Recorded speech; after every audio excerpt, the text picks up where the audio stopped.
and welcome to the History Hotline, the hottest line for all things Black history and beyond. Hello everyone, and welcome to episode 69 of the History Hotline. My name is Deanna Lynn Cook, and I am your host today, as always. Now, today's episode, you'll probably already noticed, is going to be shorter than normal, but I'm not sure if you can hear. I've edited my audio so that you might not be able to, but my voice is on its way out. It's going. I'm losing it. I am unwell, and my voice tends to leave when my throat hurts. So I'm taking my time with this episode, and I'm going to give you probably about 15, 20 minutes of commentary on something that is happening right now, or something that we've been made aware of society-wise, and that was the situation with ChildQ.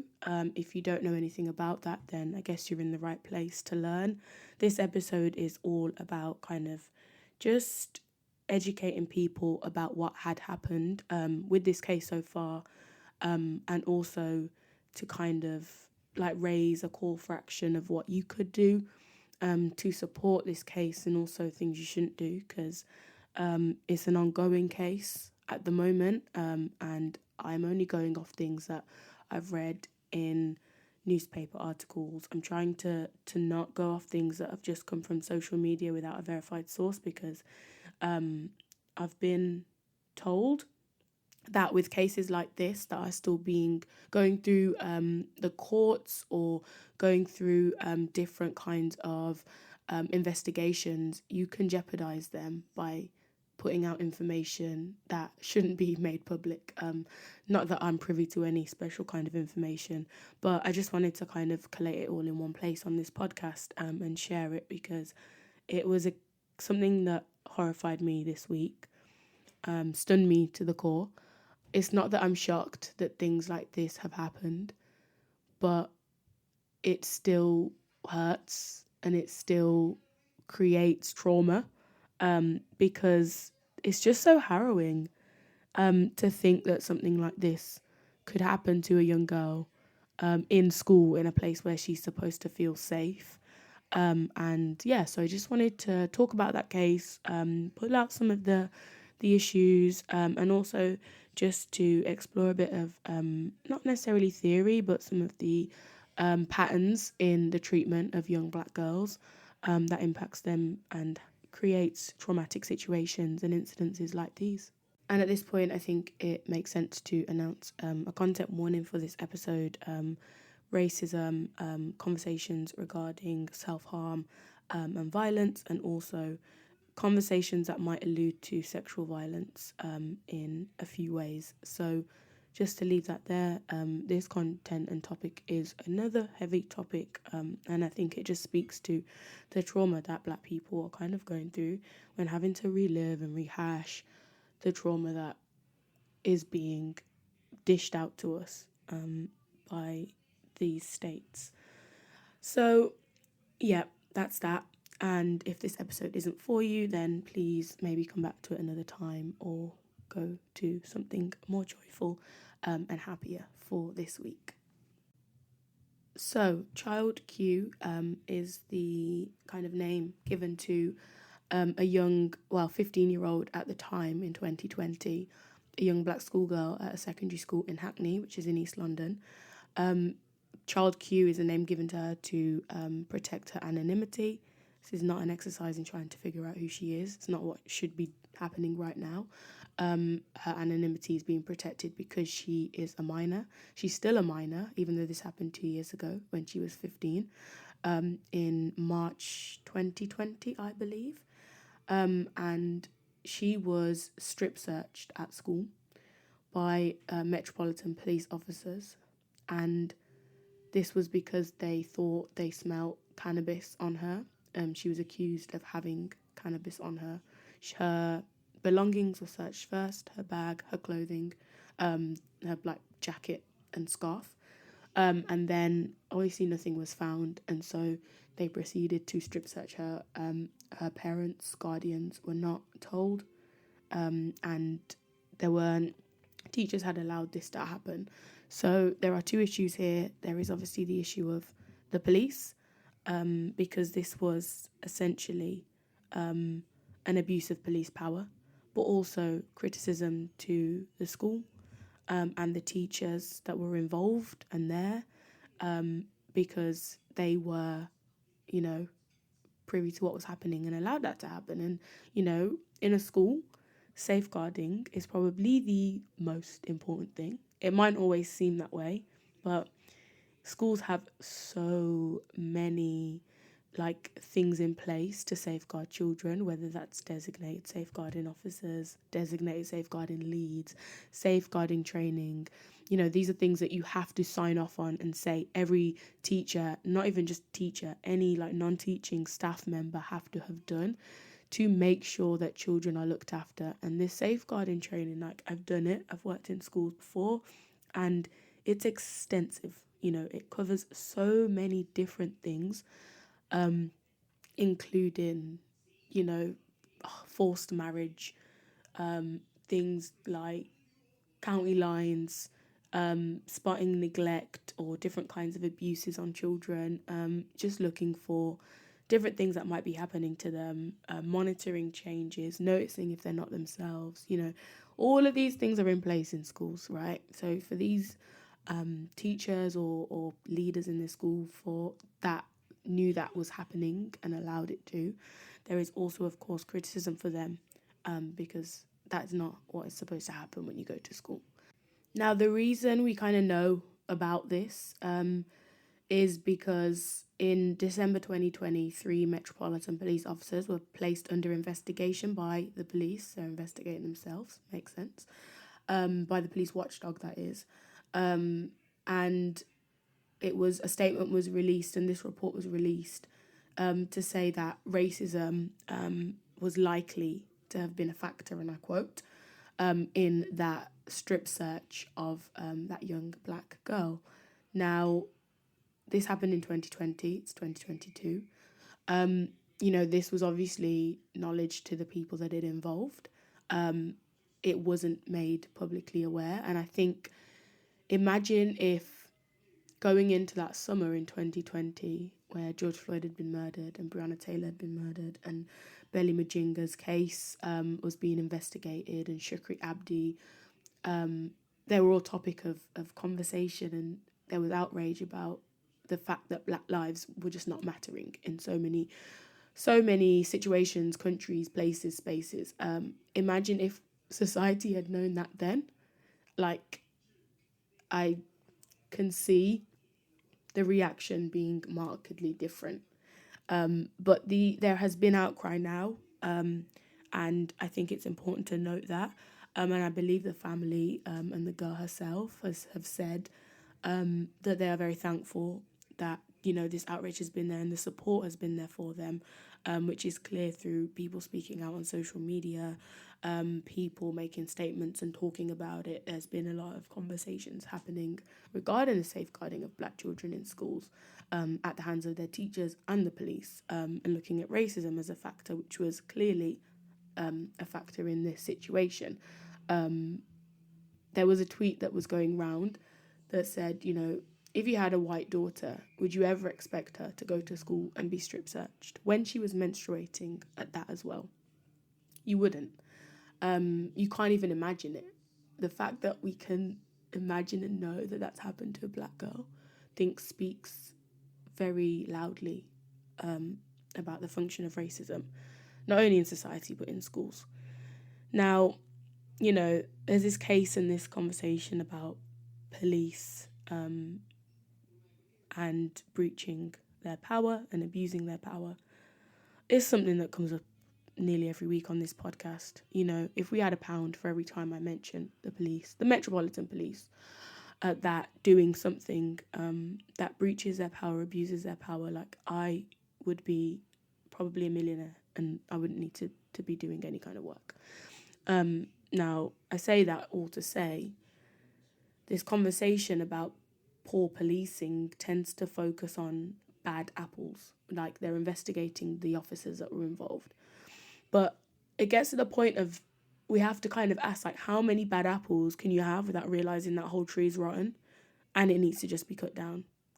Like, there can only be so... If you have a harvest and you're reaping fruit and all the fruit is rotten, you not just think the tree's rotten. Surely, when will we think that? When will society move forward of just investigating the officers and actually investigate the system? You know, I haven't spoken about it on this podcast, but Cressida Dick, former commissioner of the Met, has resigned or had resigned. I don't think I ever brought it up here, but that happened a few weeks ago. I know the search for a replacement is something that will take a while, especially because they weren't anticipating it. They had just renewed her contract in September. So, you know, we've got clear failings in the Metropolitan Police. This is just another one of them. You know, when will the system take account of what's happened and not just blame it on individual officers who work within a culture and within a system? And it's the same for teaching, you know. What is a system in place there? It's a system that British society functions in. It's the same system. And it really comes as a big slap in the face because this happened in 2020. This would have happened, I think, just before the Sewell report was released. Episode 29, if you want to know more about that, or you can just read it online. You know, that report said that institutional racism in Britain did not exist, and Britain was one of the fairest economies for people of different races, and so many minority groups have come to this country and thrived. So, like, why can't all of them? That's what that report said. People that supported that report have been awfully quiet in this situation, where we have a young girl who has been traumatized to the point of self-harm, of depression. And I quote, she said, I can't go a single day without wanting to scream, shout, cry, or just give up. I don't know if I'm ever going to feel normal again, but I do know this can't happen to anyone else ever again. Such a strong resolve to make sure that no other young girls, young people go through this. Yet her life has been completely turned upside down, traumatized. She would have been doing GCSEs, I think, at that age. She was taken out of going into an exam at that time in school. The last thing on your mind is being abused by the police when you're in that kind of mindset and state as a child. Now, there's a few other things to pull out of this. Kemi Badenoch, who is one of the most vocal advocates against critical race theory. But she said that the public backlash shows that this country cares about ethnic minorities. I couldn't think of a stranger take, if I'm honest. I don't know how you can say that the backlash shows that people care. Like, the fact that it happens shows that people don't care. So, you know, I know two things can be true at once, but I'm not sure that's the angle I would take as a politician, having heard this story. That is to say, though, I've taken that as a quote, probably out of context. So let's not condemn anyone for their comments, but, you know, I can't think of anything more tone deaf. Also, another thing to think about in this situation is the adultification of black girls specifically. We could talk about black children, but we'll talk about black girls because that's what's happening here. When I heard about this story, that was kind of the first thing that came to mind, treating black girls, black children as if they're adults. She was strip searched like she was an adult with no parental consent. They approached her and treated her like a fully grown adult and she's a child. Even in some of the reports, their reports will say a young woman. She's not a young woman, she's a child. She's 15, she's a little girl. She's a baby. And I say that not much older than her, but she's a kid. Like, how can you report and say young woman to make it sound better? Language matters, it's important. She's not a young girl, a woman, a lady. She's a child. She's 15. She's a little kid. Do you know what I mean? It just, the language. And I couldn't find examples of the UK, and I don't like to conflate the US and the UK. It's two different places, but two stories came to mind, and I wish they didn't, but they did. and I'll share them. 2019, a 6-year-old girl called Kaya Roll threw a tantrum at school. I think that would be like primary school. She's 6. She was handcuffed, put in a police car, and her mugshots and fingerprints were taken at the police station. She was 6. She was throwing a tantrum. 6 years old. 2012, going further back, Celicia Johnson, another 6-year-old, was handcuffed, taken to prison, and charged with battery and unruly juvenile behaviour. 6 years old. How can that be possible? Like, how does that make sense? Without telling parents, they were in school, in the care of their teachers. They threw both of them through a tantrum. Probably I can assume 6-year-old tantrums look like crying, screaming, maybe throwing themselves on the floor, throwing things. But at 6 years old, why are they being treated as adults and being arrested and fingerprinted? It's the same mindset, the same problem of treating young black girls as if they're grown adults, labelling them as aggressive, hypersexualizing them. It's all part of the same problem that leads to things like this. The new series of Top Boy has come out, if anybody's watching, but there's literally an episode I watched yesterday, and it's Little Sims's character. She takes one of her neighbours and friends to a detention centre because they want to deport her. And she simply is in the place. I think it's a detention centre or a processing place. And she asks the woman, just like why her? Why do you want her? She's lived and worked in the country for, I think it's like 9 or 12 years. She's paid her taxes. She's had children here. She's done everything right. She's worked legally. Like, why is this happening? And the officer, detention officer or whoever, says, like, stop raising your voice. Speak to me less aggressively. Like, why are you talking to me like that? And she's literally, the character responds like, I'm not raising my voice. Or instead of actually addressing the question she has, she tone polices her, stop raising your voice at me. I'm not being rude to you. Why are you being rude to me? She wasn't. She's asking why her friend's been deported when she's been here for so long. And it's all just part of the same, the same problem. And I don't know, like, addressing each issue by issue, is getting tiring when there's just a system in place that just needs to be dismantled. There's not much more to say about how horrific the situation is. I think surely that should be understood. That a 15-year-old girl, menstruating especially, but even without, should not be strip searched in school. Nobody should allow that. A spokesperson for Black Lives Matter UK said in response to that report that's come out, and this is a Hackney Council report, they said, once again, we're reminded of the fact that the police are the perpetrators and there are no lengths they wouldn't go to inflict harm on vulnerable people. The horrific strip search of a black girl at school is a clear example of why police should not be in places of education, while politicians have recently called for more police officers to be stationed in schools across the capital. Children are being traumatised in spaces that should be safe. The girl and her family are suing the Metropolitan Police for their treatment of her and this whole situation. So, whilst that goes underway and lawyers and teams of people, I'm sure, work on that case, we all wait to see kind of what occurs as a result of this. Whilst we hope it won't just be empty apologies, because that's all we've had so far. It will be arrests, it will be changes, it will be legislation that impact the system and, actually make a concerted effort to stop things like this happening again and again. Someone released the number of strip searches that the police do on children, and the numbers were harrowing, disproportionately impacting black children, of course.